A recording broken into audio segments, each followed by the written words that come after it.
श्री गंगे मैया की जय।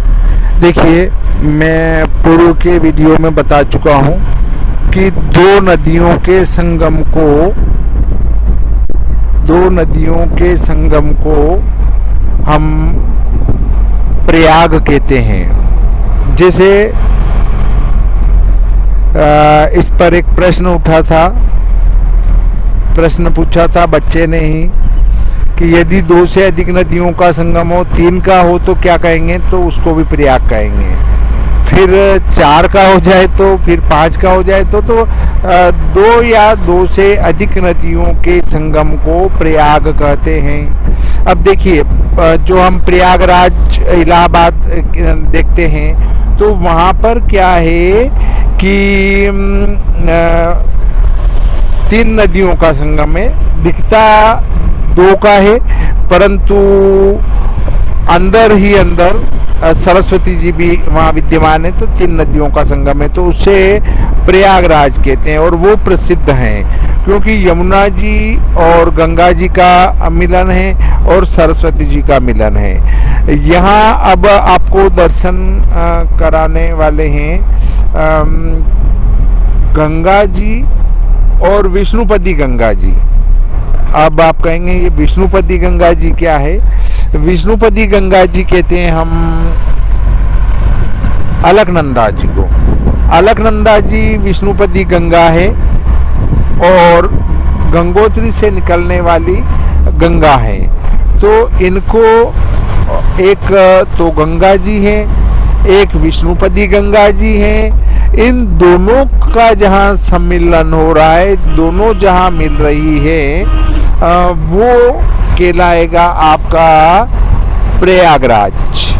तो अब शीघ्र ही आने वाला है प्रयागराज, उसको कहेंगे देवप्रयाग, जहाँ पर विष्णुपदी गंगा अर्थात अलकनंदा जी और गंगा जी मिली हुई हैं, उसे हम देवप्रयाग नाम से संबोधित करते हैं।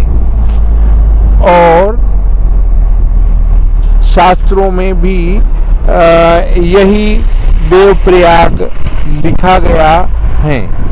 अब देखिए, अगली बात पर चर्चा करते हैं कि जब 2 नदियां मिलती हैं तो उस अगली नदी का नाम क्या होता है मिलन के बाद? तो वह नदी जो किसी दूसरी नदी में आकर मिल जाती है, वह अपना नाम खो चुकी होती हैं क्योंकि वो दूसरे में समा गई हैं, मिल गई हैं, और जिसमें मिलती हैं उसी नदी का नाम आगे तक चलता है। तो जब हम देवप्रयाग में देखते हैं तो गंगा जी सीधी बहकर आ रही हैं और उसके अंदर अलकनंदा जी आकर टी की तरह मिली हुई हैं। इसलिए अलकनंदा जी विष्णुपदी गंगा जी ने अपना नाम खो दिया और नया नाम गंगा धारण कर लिया। अब गंगा जी यहाँ है, इससे ऊपर विष्णुपदी गंगा जी ने अपने में मिलाया था मंदाकिनी जी को। मंदाकिनी जी ऊपर से केदारनाथ से आ रही हैं और केदारनाथ से आकर टी की तरह विष्णुपदी गंगा अर्थात जो बद्री विशाल से आ रही हैं अलकनंदा जी, उसमें आकर मिल गई। और जब उसमें आकर मिल गई तो उनने अपना नाम खो दिया और नया नाम जो था वो कौन सा ग्रहण किया? विष्णुपदी गंगा अर्थात अलकनंदा।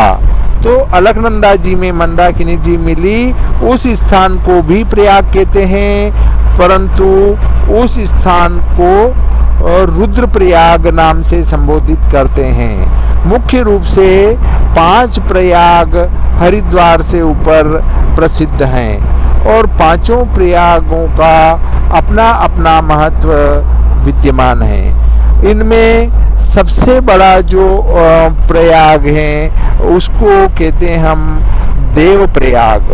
और देवप्रयाग जब महत्व का है तो यहाँ पर एक बड़ा नगर बसा हुआ है। हम अभी चल रहे हैं वह अलकनंदा जी के किनारे चल रहे हैं। आप देखेंगे नीचे अलकनंदा जी बहकर जा रही हैं और जब हम उधर से सीधी आने वाली गंगा जी में ये अलकनंदा जी मिल जाएगी, तब वहाँ प्रयाग का निर्माण होगा और इन दोनों का मिलकर नाम हो जाएगा गंगा जी। और यह गंगा जी जब तक सागर में नहीं मिलेगी तब तक नदियां इनमें आकर मिलती रहेगी, इसीलिए वे अपना नाम खोती रहेगी और एक ही नाम चलता रहेगा, गंगा जी। अब जब गंगा जी गंगा सागर में मिलती हैं तो गंगा धन सागर अर्थात गंगा का सागर में विलीन होना ही गंगा सागर कहलाता है। देखिए अब शीघ्र ही हम पहुंचने वाले हैं कहाँ पर, देवप्रयाग में। तो देवप्रयाग में दोनों के संगम के दर्शन आपको करवाऊंगा। आप इनके दर्शन करके अपने को धन्य समझेंगे, आप भी धन्य हो जाएंगे। तो देखिए मुझे भी पुण्य की प्राप्ति होगी, क्योंकि मैं भी आपको देव दर्शन करा रहा हूँ। देखिए महत्व इस बात का नहीं है कि आपने केवल दर्शन किए वह YouTube पर किए या टीवी पर किए, ये नहीं है। अगर आप नहीं आ सकते हैं तीर्थ यात्रा तो वहाँ भी दर्शन कर सकते हैं। हाँ, परंतु आप सक्षम हैं और तो निश्चित ही यात्रा एक बार अवश्य आना चाहिए। चाहे चारों धाम की यात्रा न हो, चाहे उत्तराखंड के भी चारों धाम की यात्रा न हो, तो कोई दिक्कत नहीं है। आप सिर्फ और सिर्फ बद्री नारायण के दर्शन अपने जीवन में अवश्य ही करें, अन्यथा आपका इस भूमि पर जन्म लेना ही व्यर्थ है। क्योंकि बद्री विशाल में स्वयं नारायण विराजमान हैं और जब नारायण स्वयं विराजमान हैं तो ऐसे स्थान पर या ऐसे पृथ्वी के स्वर्ग पर हमें जीवन में एक बार अवश्य ही जाना चाहिए, दर्शन लाभ लेना चाहिए। हाँ, परंतु आप सक्षम नहीं हैं तो फिर घर बैठे ही हमारे इस YouTube चैनल से दर्शन का लाभ ले सकते हैं, दर्शन लाभ उठा सकते हैं। तो हम शीघ्र ही पहुंचने वाले हैं देवप्रयाग। ये नगर आ चुका है। अब आपको संगम के दर्शन शीघ्र ही होने वाले हैं। ये देखिए सामने गंगा जी और हमारे अलकनंदा जी का संगम है। आपने दर्शन कर लिए होंगे, नहीं तो एक बार और दर्शन आप ले सकते हैं। आप और भी हम नज़दीक जाएंगे तो और भी आप लेंगे दर्शन लाभ। ये देखिए दोनों का संगम यहाँ पर है। अब गंगा जी इधर से सीधी आ रही हैं। अब हम गंगा जी के किनारे हो चुके हैं और वापस ब्रिज पार करके और उसी संगम की तरफ बढ़ने वाले हैं।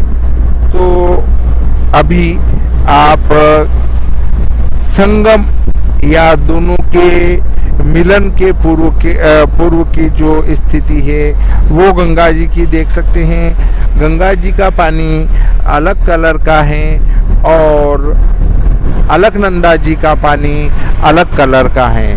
दोनों के पानी में अंतर दिखता है। आप भी इस अंतर को देख सकते हैं। देखिए अब ये पानी आपको दिख रहा होगा, गंगा जल वो अलग कलर का है। अब हम ब्रिज की तरफ बढ़ रहे हैं। ब्रिज की तरफ बढ़ के फिर ब्रिज पार करेंगे। ब्रिज पार करके फिर उसी संगम के नज़दीक पहुंचेंगे और फिर एक बार और कोशिश करेंगे कि आपको संगम के दर्शन करा सकें। तो हम शीघ्र ही संगम के नज़दीक पहुंचने वाले हैं। ये ब्रिज आ चुका है। आप यहाँ से भी गंगा जी के दर्शन लाभ लेने की कोशिश करें। ये दिख रही हैं गंगा मैया और वो संगम है सामने, आपको दिख रहा होगा। वो कलर अलग है और ये कलर अलग हैं। दोनों पानी के कलर अलग अलग दिखते हैं। तो आपने संगम के दर्शन किए, संगम स्थल के दर्शन किए और अपने को धन्य माने कि हमने घर बैठे ही इतने बढ़िया दर्शन कर लिए।